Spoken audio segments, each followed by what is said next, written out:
Of the Yamhill County Board of Commissioners for December 12th, 2017. It is now 1:32 p.m.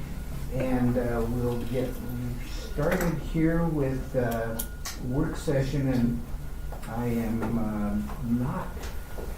Do we have something for the work session? I don't know of anything that is work session materials. No, we don't have a work session. Okay, so with that being out of the way, we'll go to department updates, and we do have Derek Wolf, our county assessor, here to discuss one of the items on the agenda. So Derek, if you would bring us up to date. I can do that. As soon as we get this little You want to try these out? technology. We'll get it figured out. Ken's gonna help me out. So let's just talk about sort of the bigger picture update on pictometry and where we are with that. So we, through the Master Services Agreement and the DAS Geo of the Department of Administrative Services Geo Department in Salem, we've contracted with pictometry to fly the county for aerial imagery. And as luck would have it, the last week and the last 3 days or this first 3 days of this week, been beautiful weather. So they were thinking maybe mid-January and we'd have our imagery back by February. And now they're thinking they're going to wrap it up this week. So we'll have access to it sooner than later, and that's a plus. So there's a couple of moving parts in this whole program, and the first one is the aerial imagery itself. So we need the base layers, and they are flying at a high resolution imagery capture at 4-inch resolution, and thanks Ken, and 6-inch resolution in the rural where we have predominantly trees and farms and that sort of thing. It'll be less resolution, more space to cover, but from a budgetary standpoint, we focus on urban. So city up, pick one, they're all being flown at 4-inch resolution. I'll show you a little bit of what that means here in just a second. So we approved that contract, and that's going to be done in phases. So we have project 1, which is flight this year. Project 2 is 2 years from now, they'll fly again. And then project 3 is 2022. And they fly a third time. That's as far as we've gotten so far. And what that does is it not only just captures the imagery for the county, but one of the things we have as an add-on to the program is what they call Change Finder. So let me see if I can start this for you real quick. Very Big Brotherish, Derek. A little bit, but less invasive than Going out there. than just randomly showing up and doing some of the same work. What it allows us to do is, if we get to a property and it's been, there's a gate or something we can't get through, or the resident's not home, or whatever reason we can't do a complete inventory of the property we're at, this will allow us to look from an aerial imagery and say, okay, in 2015, over here on the right, there was some equipment stored and some other things. 2017 on the left, okay, here we have this new building. And so change detection says what was there, what's there now. Wow. And then what's the next step in that is, and let me get this pulled up here for you. This is a fancy one, yeah. Let's see here. That's it there, okay. Next step is it always black. Everyone would like that. Yeah, maybe some districts would. There's little buttons down here. There we go. Okay. So the first one we showed was there was nothing, now there's something. Those we usually catch because of permits. So as somebody builds a new barn or a new house or whatever, we'll get a permit 9 times out of 10, 9.9 out of 10. And we're going to get those. Now the challenge that we sometimes have that this pictometry contract solves is when we can't get on the property to do a full inspection. That's the new stuff. On this second scenario here on the right, you have what the barn looked like in 16 and what it looks like now in 17. On the 17 side, that extension, that addition, is not always permitted. And if it doesn't get permitted, or if it gets permitted as an electrical change, or it gets permitted as a reconnect. So somebody's going to add power to the other side of the building, they have to get some certain permits. If it doesn't come through as a new building permit, that just gets would get missed. It'd get missed completely. So the new improvement finder will show you improvements that were not there. The change building will tell you that we used to have this structure, and now we have this structure. And then we'll take that and say, okay, did we have a permit for that? Did we inspect that property? Do we have the right value on the roll? And if we've been out there, then it's sort of a moot point. If we haven't been out there because it wasn't permitted, then we have to go out what we call a red tag, which just means somebody built something without a permit, we need to go follow up on it. What we were looking at here at the beginning, I can make this a little more readable. It's kind of a tough one here. So at some point, we get to what they call a heat map. And we're going to zoom here a little bit. That might be as far as I can go. But conceptually what this would be is anything that's green would be an improvement that was permitted, and we've got in our tracking log somebody's been out there. Anything that's gray has no change. And then the red ones, and if I could zoom in farther, you'd see it, it actually comes down to the property level and says, we have a 40-foot addition on the back of this house, and you don't show it in your tracking as part of the new permitted improvement. So it's a way to, fair and equitable, trying to find all those that we missed, making sure that we have proper inventory is really the right way we want to frame it. But the aerial imagery is the first piece. This is the second piece, and this is the piece that's an amendment to what we already approved in the contract to get the imagery. And this works within our appraisal, we call our CAMA system. That's computer-aided mass appraisal. Basically, when I'm in an account looking at a property, I can pull this imagery up with the outline of the building as we had it before and as it sits now. And I should be able to look at our appraisal program and say, oh yeah, in 2017 we did an addition on the back. And in the event that that's not there, you got an indication that something was missed. So another way to look at bigger sets of data, find out our problem areas, and then send in a team to reconcile those so that we're getting better inventory across the county, and it creates a more fair and equitable tax program. Can you have the ability, I couldn't figure out how to get to the internet on that. I wanted to show you guys. If you have questions on that, and that's pretty straightforward. Yeah. They draw a picture of what it used to look like, then they tell you what it looks like now. Computer-assisted Mass appraisal. mass appraisal. Mhm. Okay, thank you. Yeah, and the other thing you've got here that we should all be sort of, I want to make sure you understand in a long-term kind of initiative is we have it's called a compliance agency called the IAAO, and they govern what is acceptable appraisal practice at the mass appraisal level. So they say you can use aerial imagery if you have it at this resolution, if you take 3 photos from these 3 different angles, if you, so on and so forth. So what pictometry has done is they're the industry leader in meeting all those compliance issues. And I'll show you some examples of some imagery here just at the courthouse where, if you're on Google Photo and you look down, you see the roof of the courthouse. And what they do is an orthogonal view, which is straight down, but they also have proprietary cameras that allow for an oblique view. And it's not just oblique view like bird's eye when you change the view, and it gives kind of a skewed look. It actually has dimension to it that you can measure height, width, depth. So if we see something we can't, way up, your comment about Below Minor Creek, right home with me this morning. Spent a lot of time up Below Minor Creek. Oh, yeah. But when there's something way up there in the hills, if you will, and we can't get up there because of a logging road or whatever, to be able to measure height, width, depth, and then look at it from the standpoint of what's the quality of construction, it allows us to do desk work that would normally take a field appraiser maybe a full day, plus car. So do you cost it out, Jared, comparing the cost of an appraiser's time and what it winds up comparing to when you get to use this technology? Yeah, so we run about $58 per account that we touch per employee on the appraisal side, not talking tax now. And they've had success rates in the Maricopa County area. Now granted, that's one of the largest counties in the nation. So their economies of scales they're a little bigger, but they got down to 12, 15 cents an account. We're not gonna get there, but if we could get to 20, or if we could get down to 15, what that means is that extra time, labor, resources get spent doing things that we haven't done in, you hear the comment, we haven't reappraised the county in 20 years. And that's because we're chasing new construction permits out all over the place. And if we could do that more efficiently, then we could get back to doing a reappraisal of the county, and sometime in the 4 to 5 year range, we get all the inventory correct, so we're back to square one. And at that point, you even have more opportunity, because then you're just looking at changes.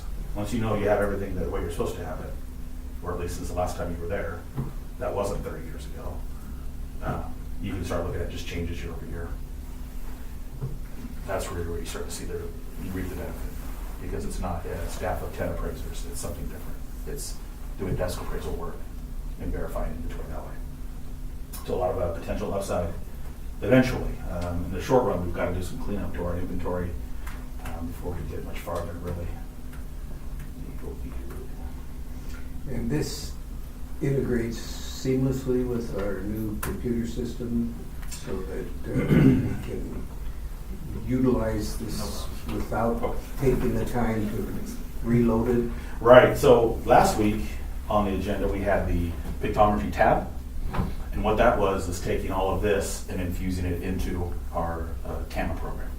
So now you've got a one desktop solution that has aerial imagery, the cost valuation model, and GeoAnalyst, which is our GIS layers, so zoning layers and flood, soil types, etc. So you're using all these for land components, you're using this for improvement components, but you're valuing the whole property in one application, which would normally have been maybe 6, plus some field work. Yeah. So we should see a significant reduction in cost per appraisal. Yeah. What you're going to see is more appraisal with the same staff, using this tool, these tools, to look at more properties. And probably more accuracy. I hope so, yeah. The other thing you get to do here when you're looking at larger sets of like a subset of McMinnville, right, or this downtown district area, I can take that and say, sort of that same heat map concept and say, homes built in this time frame of this square footage, show me the outliers in value and who's way out here and who's way over here. That should make sense from an aerial imagery. You should be able to say, oh, that house needs some serious maintenance. The deferred maintenance is piled up to the point where that one should be valued lower. Vice versa, you've got somebody who has a Victorian remodel and it's one of the nicer ones. It should be where it is on the scale. So it gives you another opportunity to look at where properties lie in a range and create equality amongst what we call a market area or a trend area. So there's different segments throughout the county that fit those homogeneous improvement types. We look at subdivisions usually. The greens where I live, all those houses are 105 plans. They're all the same sort of house. Absent deferred maintenance, they should be valuing somewhat similar. Now, if we have one that spikes to some ungodly number, nobody knows why, that'll show up in these aerial imagery sort of heat map overlays. When you take value and put it over the top of the imagery, you can make sense of it without having to drive out there and say, why is this the case? Okay. So, let's see here. Got a cookie on this. Let's see here.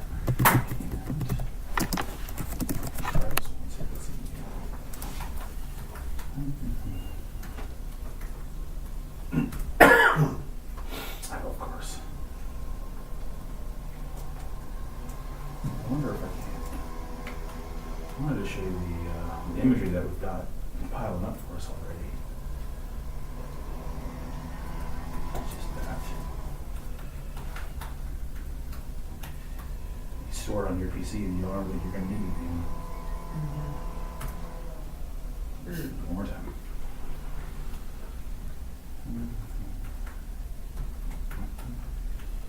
I blame IT for how often we have to change our passwords. Shoot. Well, let's see if we can give us an example of here. Oh.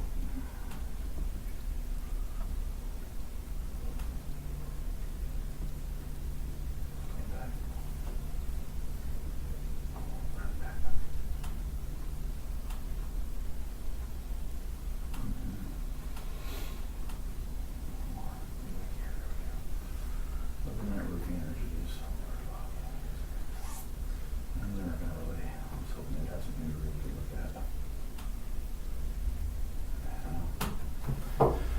No, I'm gonna skip on that. But we have, as part of the plan that we had, they gave us a imagery layer from 15 to sweeten the deal, if you will.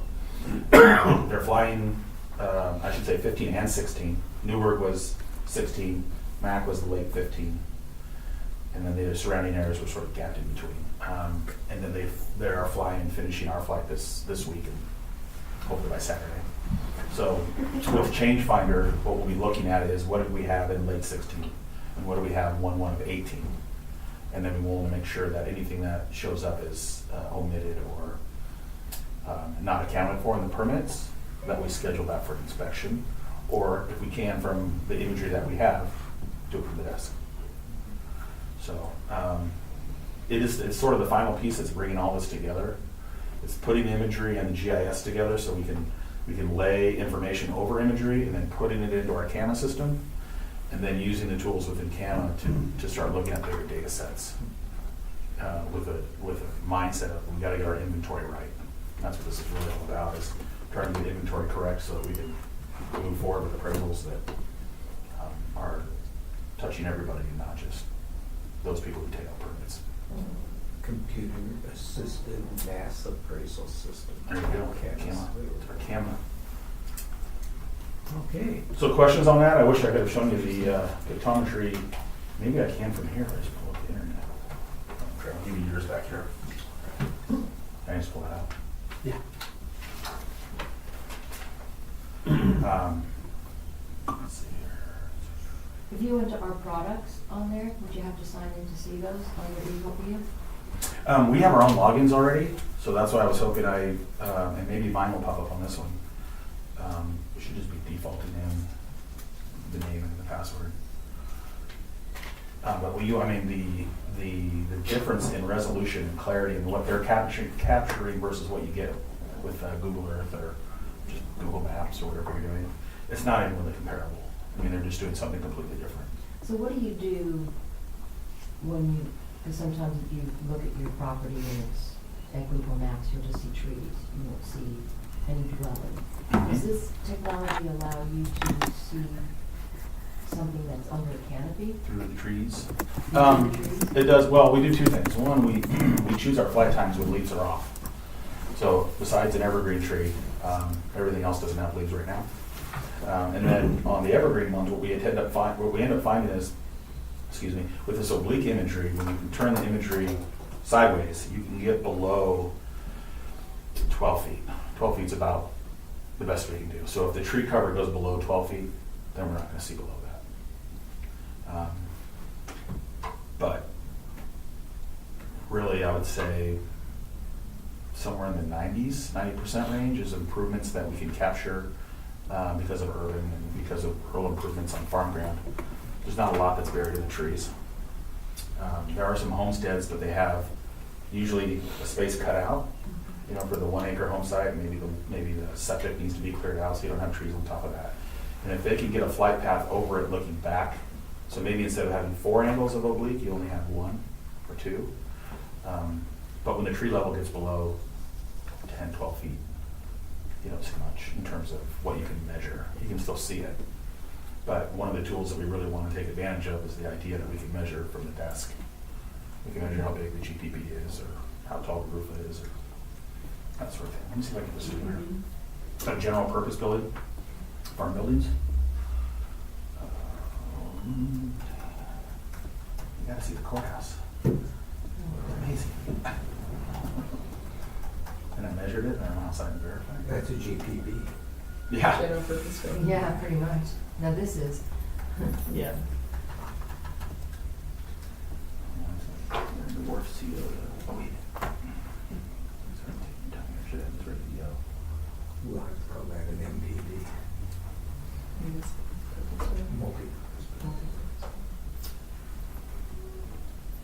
Go.manhill.or.us.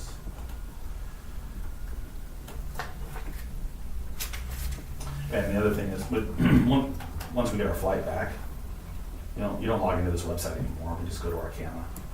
And it's all in there, so this connectivity issue is sort of the new point. At that point, you can't spell the name right. I didn't.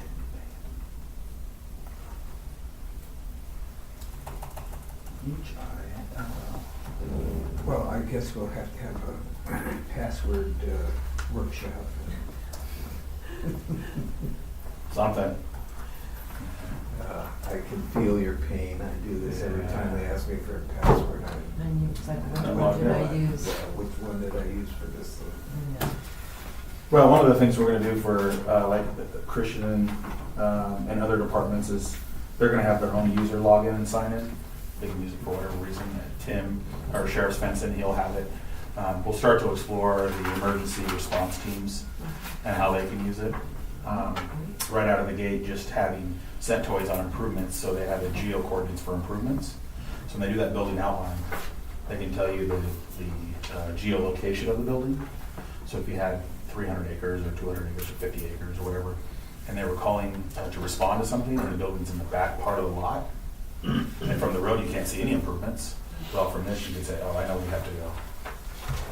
Take on the road to get to the. Yeah, we're coming from this way, or, Great. yeah. So you're all okay with putting this item on the consent Yes. agenda? And it's budgeted. And Commissioner Olson is in favor of it as well. All with the exception of the password. Would I call it something as simple as you had? I wish I had that for you guys. I apologize. I don't have that Okay. ready. Carrie did warn me ahead of time, but we had some meetings to attend to this morning. So.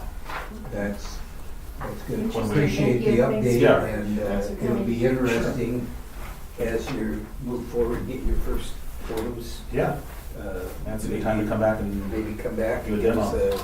an update and show us yeah. what you're able to do with it. That's great. Okay, well, thank you, Yeah. Derek. Thank you very much. Have a No, nice Christmas. Yes, if we do don't the see same. you. I'm gonna be off next week, so yes, you all do have a nice Christmas. Okay, enjoy Family, your time Thank you, off. sir. family Thank coming you. in, Oh, enjoy. little ones of all ages. Good. Okay. That's what it's all about. Have a good one. Yeah, thanks. Thanks, Derek. Thank you. Bye-bye, dear.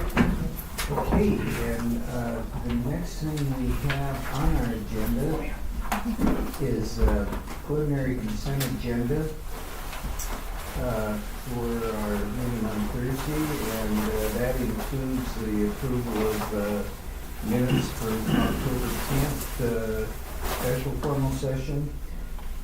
Excuse me, October 10th, 2017 informal. Excuse me.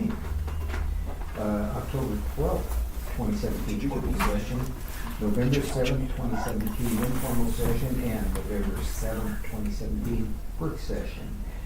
Those are the minutes that will go on the consent agenda.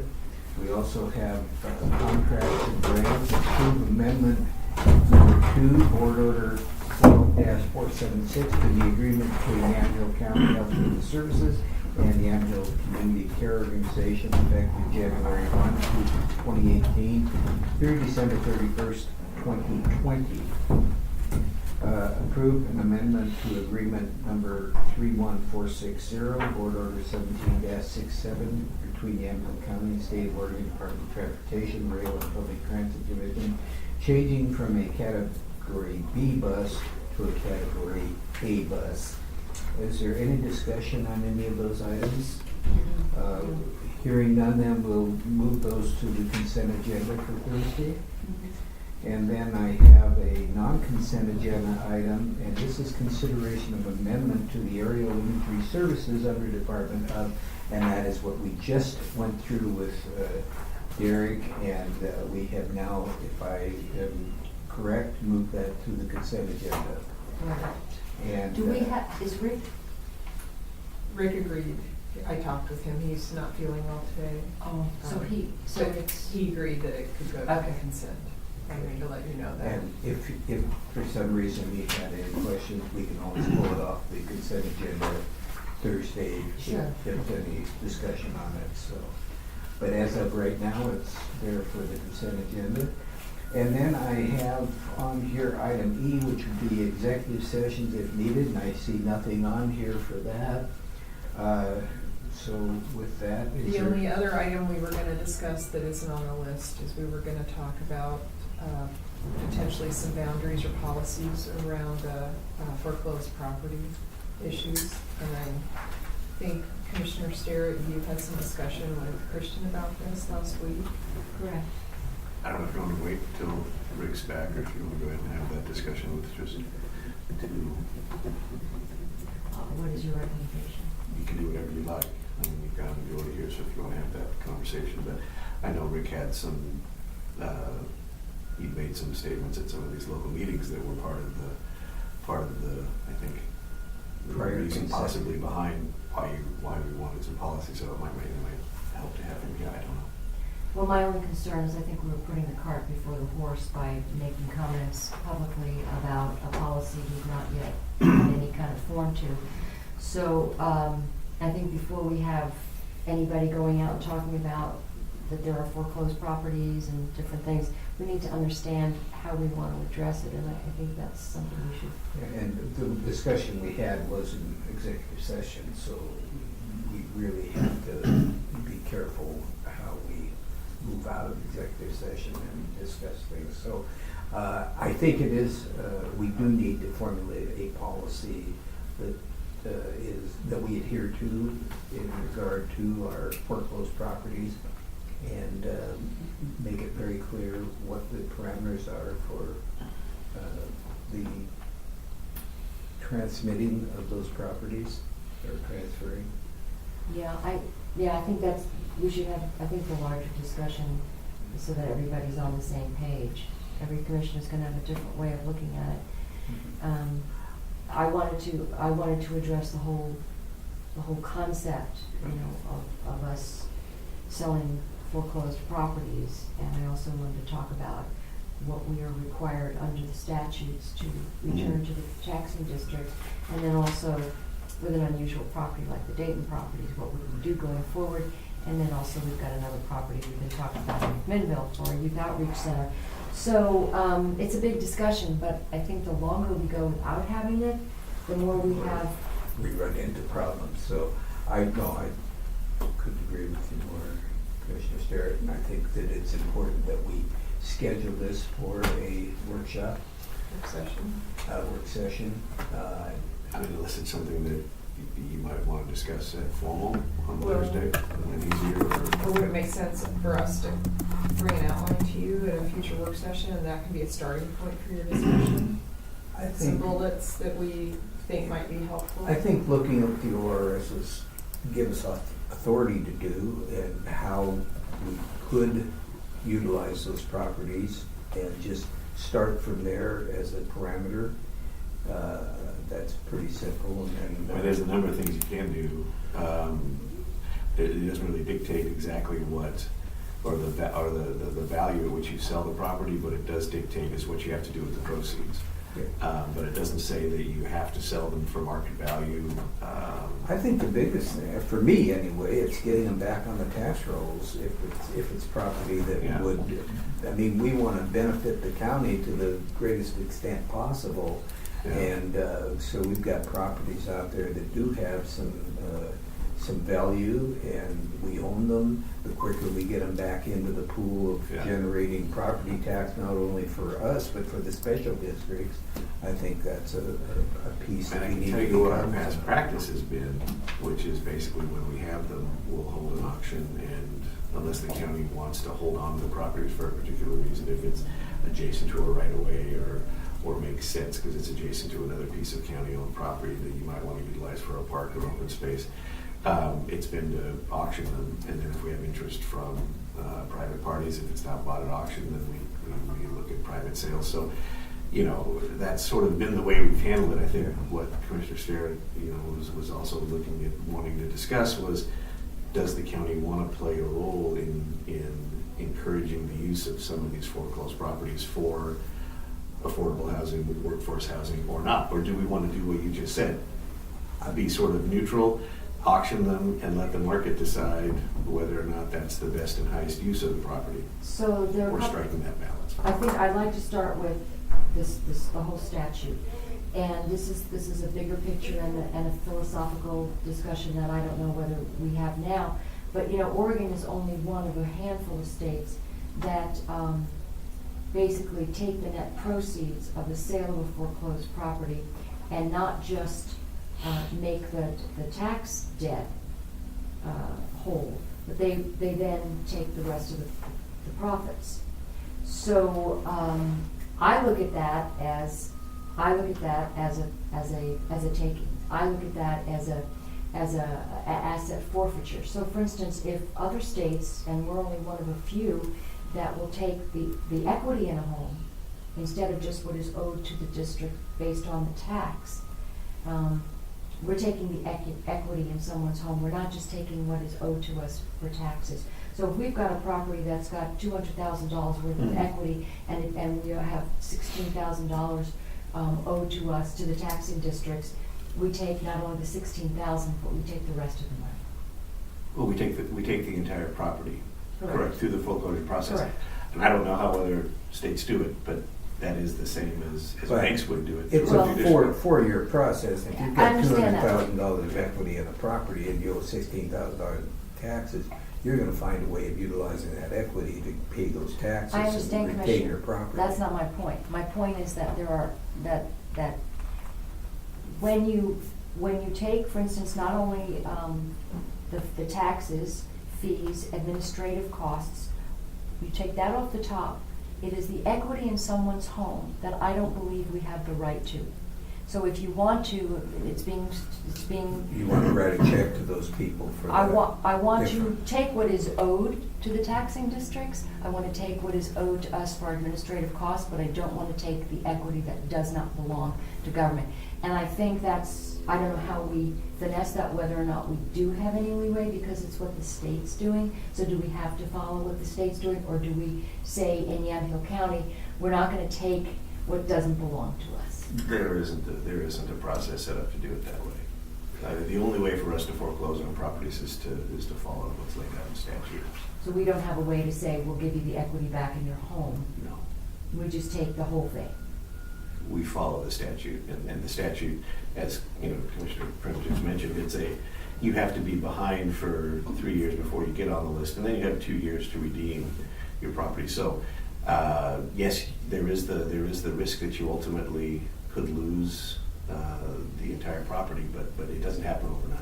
That I understand. Yeah, I understand. but I don't know of another way to do it other than the way it's laid out. And I just look at the fact that if every state did that, but Oregon is, as I said, only one in a handful.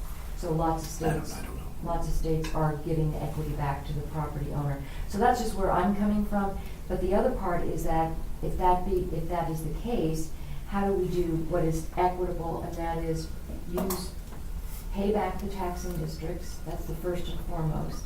And I also don't want to. We don't want to ace out any private developers that would be interested in acquiring a property, or private interests. But let's look at the Dayton properties. For example, this was a case where we could maybe facilitate making it so that a developer or a nonprofit could then turn the homes into something that would be affordable, because they don't have the cost of the land involved. So anyway, these are all things that, we have to decide, what do we want to do? Well, and I think we do need to design a policy, but we also have to give ourselves some flexibility in all of our policies, because anytime we get a property, there are going to be some circumstances that might make us want to Sure. be a little bit divergent from that set policy. But we do have to start from a base. We have to know that we've got this notebook full of foreclosed properties, and we need to design a policy that helps us move this thing down the road, instead of that notebook getting bigger. I don't want that binder to get too thick. And so we do need to get those properties sold, get them back on the tax roll. If there are properties that would benefit the county, and when I say county, individual communities, the cities, parks, we've acquired some of our parks with that. We have to have that ability, but I think we have to start from what is our fundamental purpose, and that would be in our policy. And the policy gives us some allowances based on statute. And, if Oregon has certain ORSs, as well Silas, this is the way you handle foreclosed properties. That's pretty much the guidelines we have to use now. If there is something about a property that we want to do something outside of that, as long as we're not doing something illegal, I'm open to hearing an argument in that respect. Yeah, I agree. So do we want to just perhaps schedule this for another time when we can have all? I think we can have a In full-blown January, work session, and it could be a work session around looking at some more of these properties to get. Well, we have the list of this year's. I was gonna say, we have about properties, 15 more to add. As we were just talking about the book getting bigger, we do have more to add, kind of from the last 3 years. Every week I'm putting them together, just like in our books we have now with all the information, the RMV, who the neighbors are. I'm slowly doing that as weeks go by, so hopefully when we are ready for this next session, I'll have my stuff ready to be able to talk about those. I think that'd be a good time to do that. Okay, so we can schedule out a work session and we can have this discussion on policy at the same time. That's okay. And in the meantime, if, as we have these individual properties that have come to our attention that we want to address, that perhaps in the meantime, we can be discussing what to do with them. With that. Review what we've talked about and make sure that we are not violating any. And that's completely up to the board's discretion. You can have conversations in executive session. If you're ready to talk about them in open session, you can certainly do that as well. So there's no requirement that it be discussed one way or the other. It really depends on whether or not you're ready to. Well, if we're gonna talk about it in executive session, then we need to confine our conversation to that. Correct. And not talk about it outside, because that's when we start creating problems for ourselves. Yeah. So do we want to do executive session today and talk about Dayton?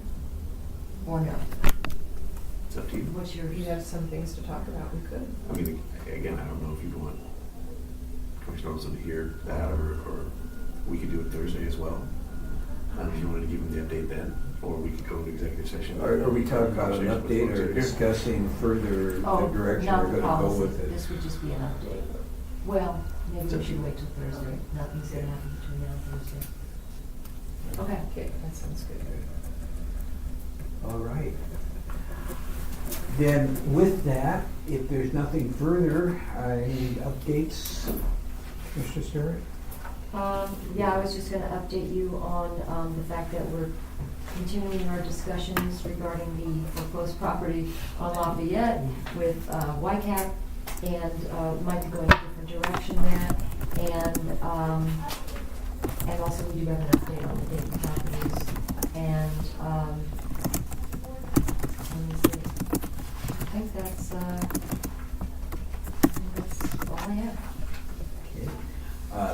At the AOC meetings yesterday, we did have some robust discussions concerning opioids, and we had the director from OHA there talking about what they're attempting to do. It's a significant problem.